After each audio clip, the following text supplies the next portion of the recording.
PhD in creative writing from UK Lancaster University.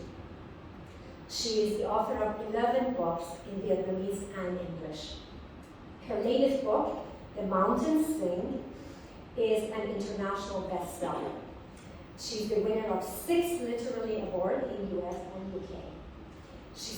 This book was published 2 years ago, and it is available in English and around the world in 6 other languages. It is translated into Dutch, Italian, Swedish, Spanish, Croatian, German, and Turkish. It is going to be published this year in Romanian, Finnish, and French, Serbian, Korean, and Russian.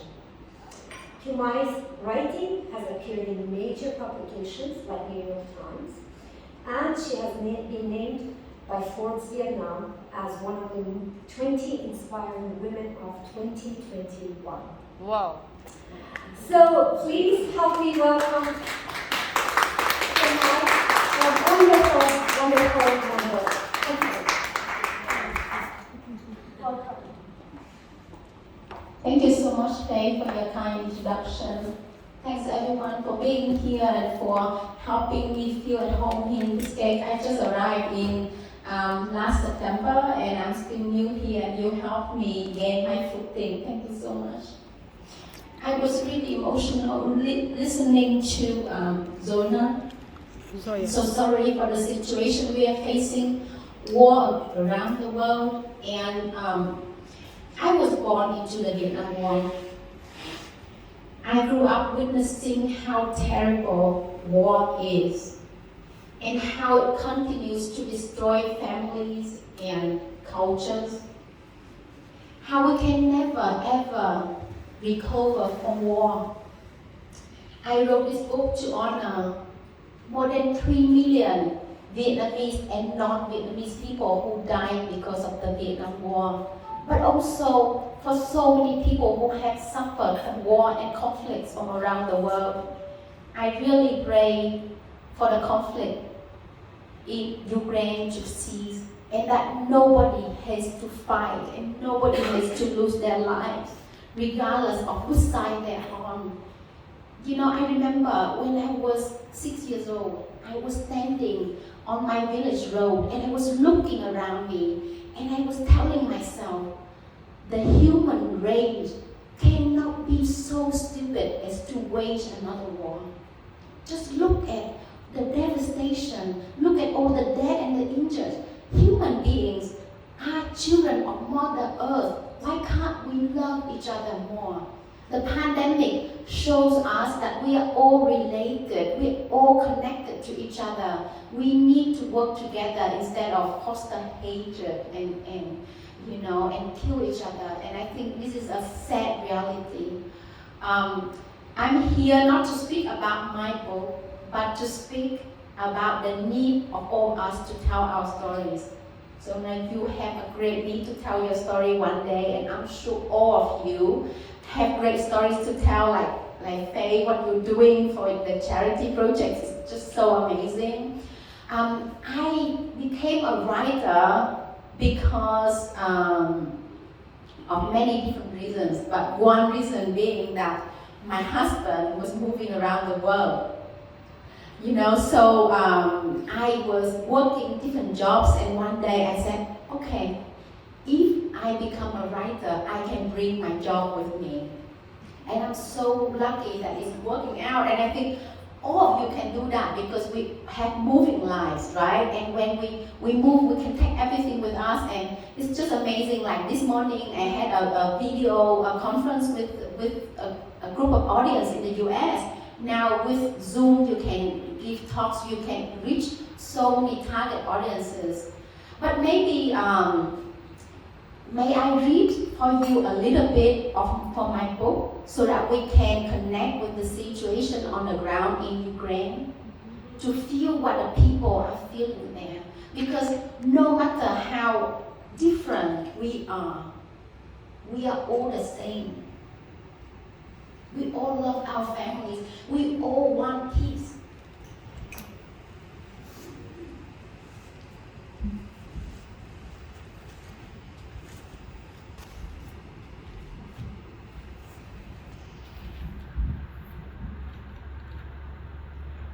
red on the white grain. Grandma is holding my hand as we walk to school. The sun is a large egg yolk peeking through a row of two tin-roofed houses. The sky is as blue as my mother's favorite shirt. I wonder where my mother is. Has she found my father? I clutch my jacket's collar as the wind rips through the air, swirling up a dust cloud. Grandma bends, putting her handkerchief against my nose. My school bag dangles on her arm as she cups her palm against her face. We resume walking as soon as the dust settles. I strain my ears but hear no birds. I search but there isn't a single flower along our path. Only grass, no grass around us, only piles of broken bricks and twisted metal. Guava, be careful. Grandma pulls me away from a bomb crater. She calls me by my nickname to guard me from evil spirits hovered around the earth, looking for beautiful children to kidnap. She said my real name, Hương, which means fragrance, would attract them. When you come home today, you'll get your favorite food, Guava, Grandma tells me. Phở noodle soup? Happiness makes me skip a step. Yes, the bomb rays have stopped me from cooking, but it's been quiet, so let's celebrate. Before I can answer, a siren shatters our moment of peace. A female voice blares from a loudspeaker tethered to a tree. Attention citizens, American bombers are approaching Hanoi, 100 kilometers away. Ôi trời đất ơi! Grandma cries for heaven and earth. She runs, pulling me along. Streams of people pour out from their homes like ants from broken nests.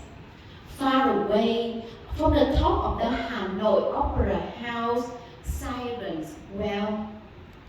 Over there, Grandma rushes towards a bomb shelter dug into the roadside. She pulls up a heavy concrete lid. No room! A voice shouts from the down below. Inside the round pit, just big enough for one person. A man half kneel, half stands. Muddy water rises to his chest. Grandma hurries to close the lid. She pulls me towards another shelter. Attention citizens, American bombers are approaching Hanoi, 60 kilometers away. Armed forces, get ready to fight back. The female voice becomes more urgent. The sirens are deafening. Shelter after shelter is full.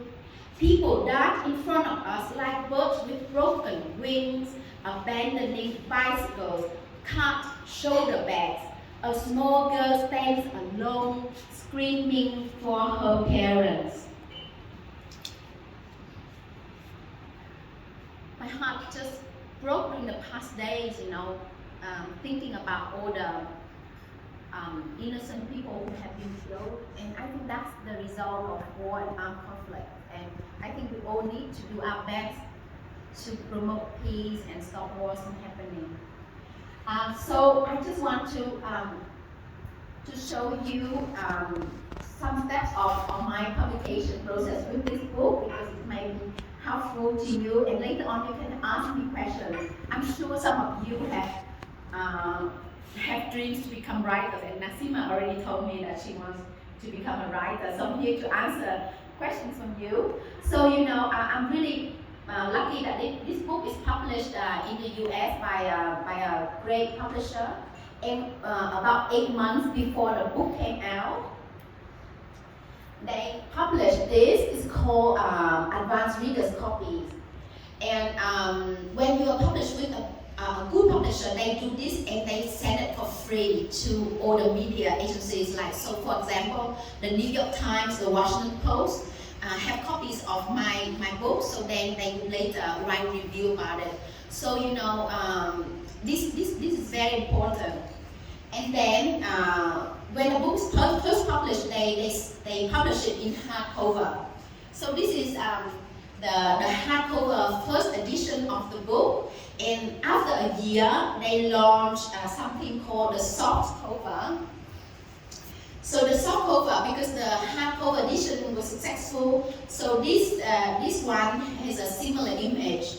But I think it's really interesting that because the book has been translated in so many different languages. So every time a publisher publishes a book in another country, they have a team to work on the design of a new cover, right? So I have to agree with them, or I have to reject the ideas. So this is the cover in the UK, very different. So it has the image of the mountains that represent, the hats, the Vietnamese hats. Can you see me over there? So it represents the Vietnamese hats here. So this is the hardcover edition in the UK, and also the British, the former British colony. And then for a year later, the UK publisher launched the paperback, and they have the Vietnamese woman wearing the outside dress. So what I'm wearing now today is the national dress of Vietnam, which is called the outside.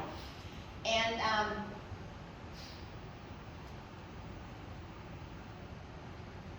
this is like the Dutch edition. So the Dutch edition is like hardcover and really beautiful.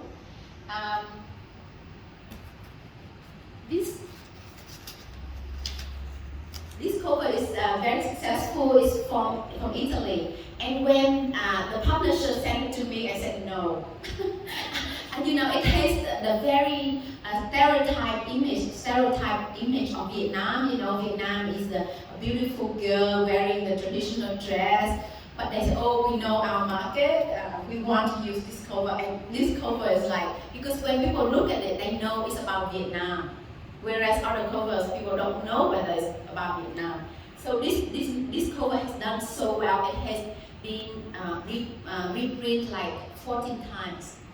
So it's like the bestseller in Italy during the last so many months. And I'm really surprised, I think, because Italians love grandmothers. And I have a grandmother figure in my novel. Actually, when I was born, most of my grandmothers had died. So as a child, I was really jealous of my friends who had grandmothers to tell them stories. So I used to go to my friends' homes and just listen to their grandmothers. And I told myself, one day I'm going to write a novel with a grandmother in it, so that I would have a grandma. So I don't even have, our family doesn't have a picture of both of my grandmas. I don't know what they look like. But in this novel, I imagine what they went through. I imagine their dreams and hopes. And I feel I could hear them speaking with me when I wrote this novel. So it took me 7 years to write this book, and hundreds of versions of this book. And there were many nights I could not sleep because the characters would call out to me. They told me, get up and write. Our stories cannot sleep unless you tell them. In Vietnam, we have a culture of censorship. So we are forbidden to talk about the mistakes of the past.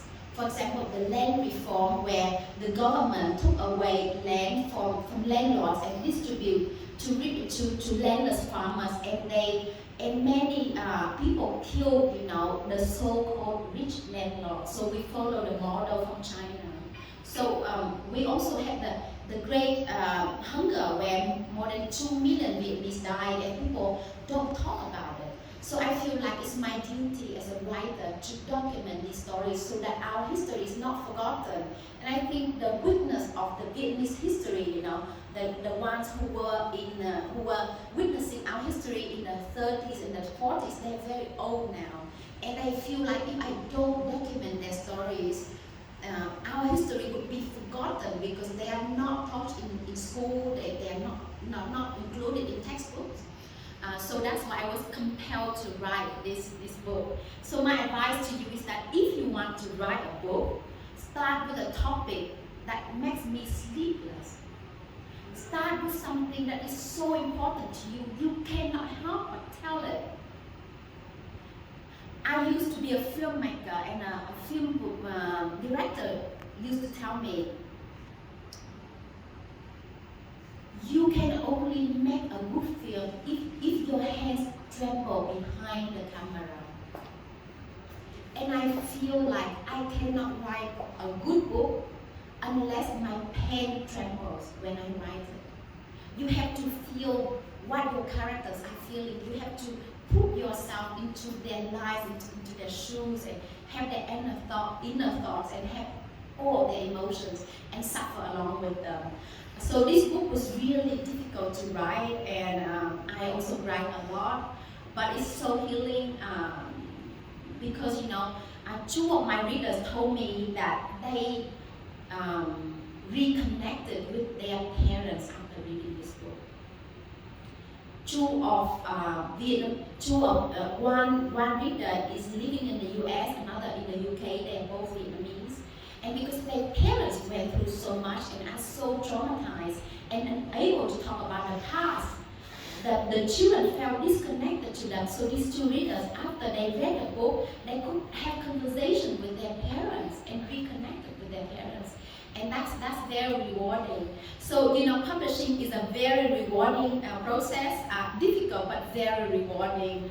I get to visit so many schools, many libraries, so many book clubs have been reading my novel. So I've been doing Zoom discussions with people from around the world, and it's just been amazing to see how similar we are, and how much we yearn, to have a normal life. So I welcome your questions. If you want me to talk about something else, then let me know. Otherwise, I'm here for you to offer any advice or any tips that you have. So another thing I want to say is that if you want to be serious as a writer, have an agent, because good publishers do not read manuscripts sent to us by ourselves. So agents are the ones who filter the manuscripts. So the agents will only take like 15% of the income that you get from the book only after the person has sold the book. So you are not charged in advance or anything, but agents enable you to have the best publishers and get the best deals for you. So I'm very lucky that my agent is based with a large agency in New York. It took me many years to get an agent, but I mean, she's the champion of my work. She's a champion of my work, and I have a novel coming next year, and she read the draft, the manuscript, and give me comments as well. So I have an offer from a director to make this book into a movie, and my agent and I had a discussion with him, and we said no, because he's a Western, and I feel like this book needs a Vietnamese theme to be authentic. Because if you watch Hollywood movies about Vietnam, you will see that normally, we are we are not given a voice. When, for example, if it's about the Vietnam War, the American characters are the center stage. Vietnamese people only act as background to the American stories, and I don't want that. This book, even though it's set against the backdrop of the Vietnam War, it gives Americans no voice. It's all about Vietnamese people. And I think it's time to take back our narrative, and in this book, I write Vietnamese language in the full tonal marks in the authentic way, because normally if you read literature in English about Vietnam, our language is stripped of the tonal marks. So we have to change the language to make it easier for the eyes and ears of Western readers. And I refuse it. I say we have to write Vietnamese language the way it is. So my name, will have all these funny marks, but they're very important to give the meanings to each word. Yeah, so as a writer, you have to fight for what you believe in. You have to fight for your voice and the voices of your people. Because there are always people out there who want to westernize your story or to make it easier for the readers. But we are here to tell stories in our own authentic ways. Thank you.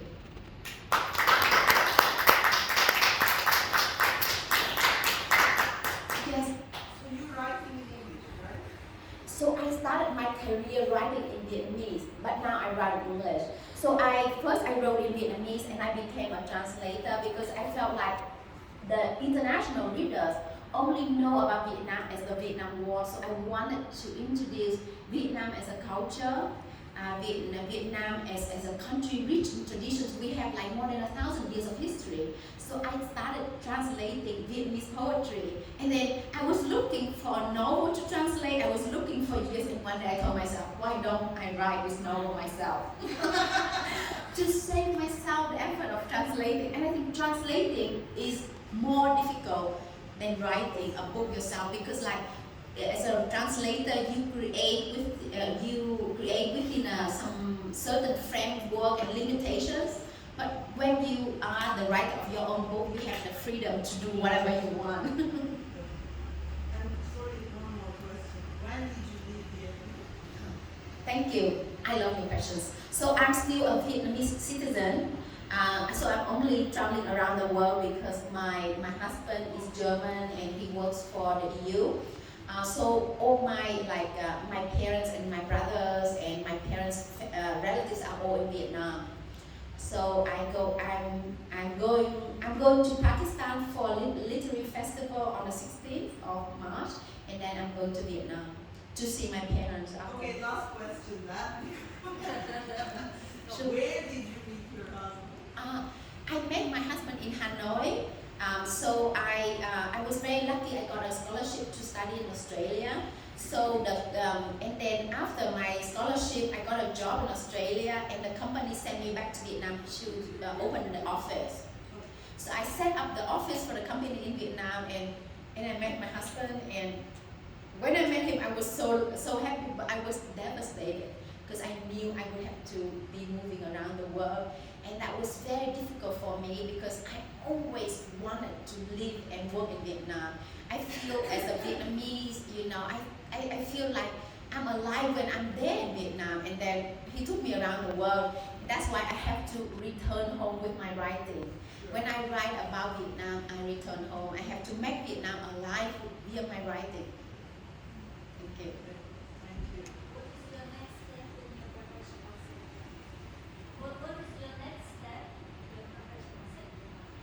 Oh, my next step, I'm really crazy with my ambitions. So my next step is to write stories which are not familiar with me. So this book is about my personal experiences and experiences of my own family and those Vietnamese whom I know. The next step is to write about those experiences that I don't know, that I want to know. So my next book, which already has a contract with the same publisher who loves it, is called Dust Child. It's about children of American soldiers and Vietnamese women born and abandoned during the Vietnam War. So during the Vietnam War, many soldiers were sent to Vietnam, and they had relationships with Vietnamese women who were like cleaners or bar girls or sex workers. And when these women were pregnant, these young men, they didn't want responsibilities, so they abandoned these women. So around 100,000 of mixed children were born and abandoned in the Vietnam War. So terrible things happened to them. So my book is about the survival and the courage of these Amerasians. But I also write I have 4 characters in the novel. 2 of them are Vietnamese prostitutes, and one of them is an American helicopter pilot. So can you imagine myself as a second language, English speaker, rise in the voice of an American man who used to fly a helicopter in Vietnam. So I had to read many books about helicopters and interview helicopter pilots, and who returns to Vietnam in today's time together with his wife, who wants him to go there on a holiday, and unknown to her, he has a child, and now he wants to look for the child. So there's a lot of conflict and tension in the book. And with this book, I want to highlight, the trauma of war, because there are so many victims of war who are forgotten. And and I think when someone fights in a war, the person is not the same. So through this character of the helicopter pilot, I show that how the war changed him. Because normally, when young people go into war, the war really affects their personality. So I want to highlight that. Because normally when we talk about wars, we only talk about the number of the dead or the injured, but we don't talk about what happens afterward, right? We don't talk about refugees and the families of the dead people, what happened to them.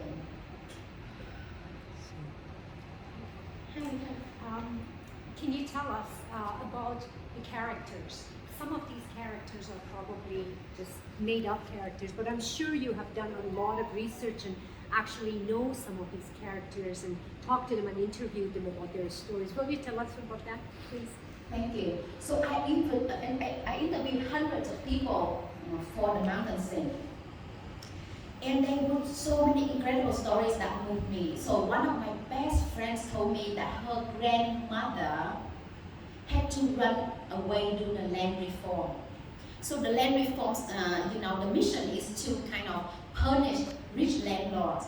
So my friend's own grandmother overnight had to run away with her 6 children, and she had no money.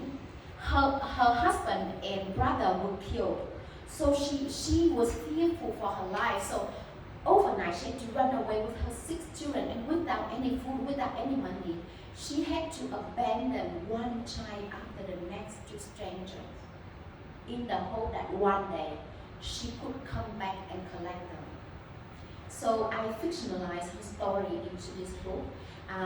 Also stories from my family members, for example. My own grandmother died in the Great Hunger. So the Great Hunger is a consequence of World War II in Vietnam, where many people died because of the lack of food. So it was in 1945 when my father was 6 years old. He was so hungry that his mother ventured into a cornfield. She wanted to steal the corn to bring home to her children.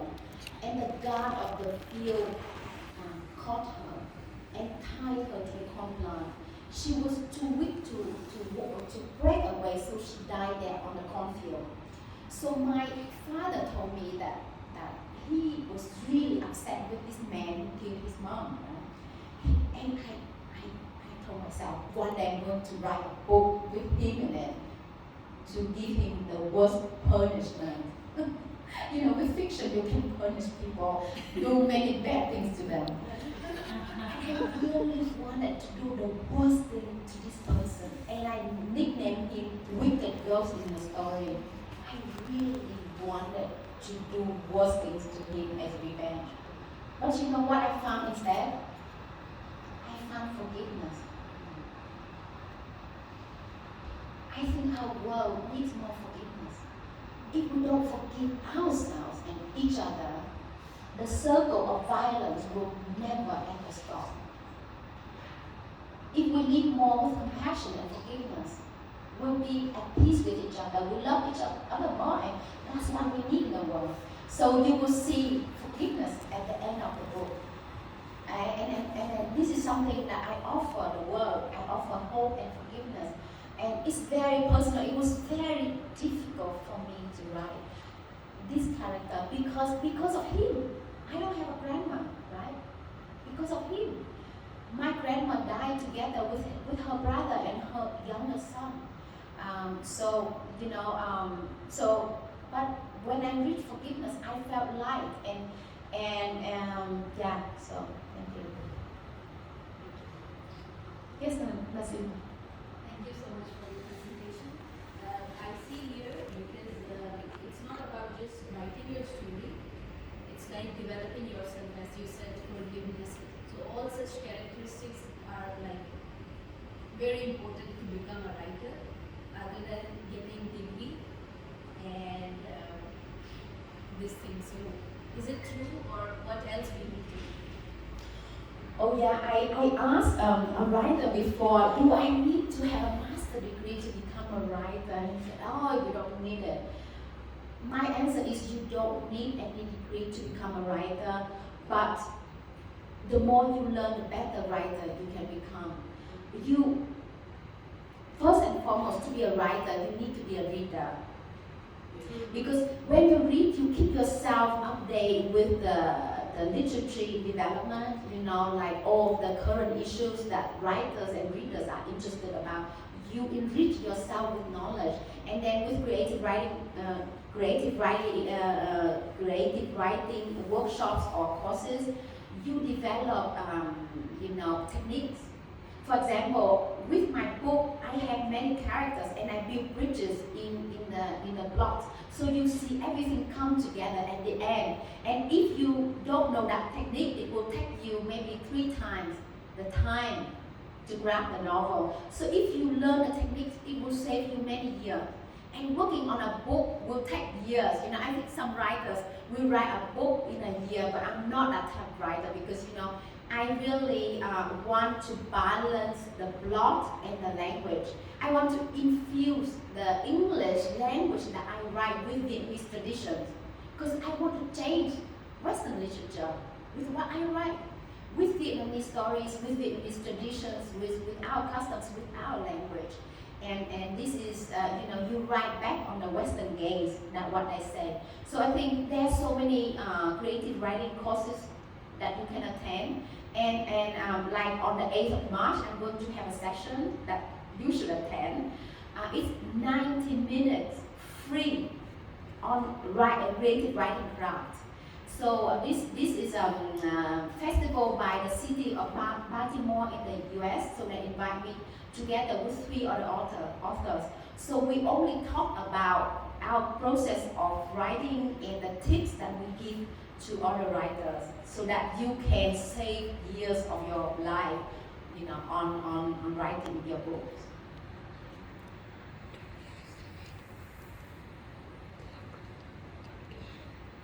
Any other questions? I think the time is up, right?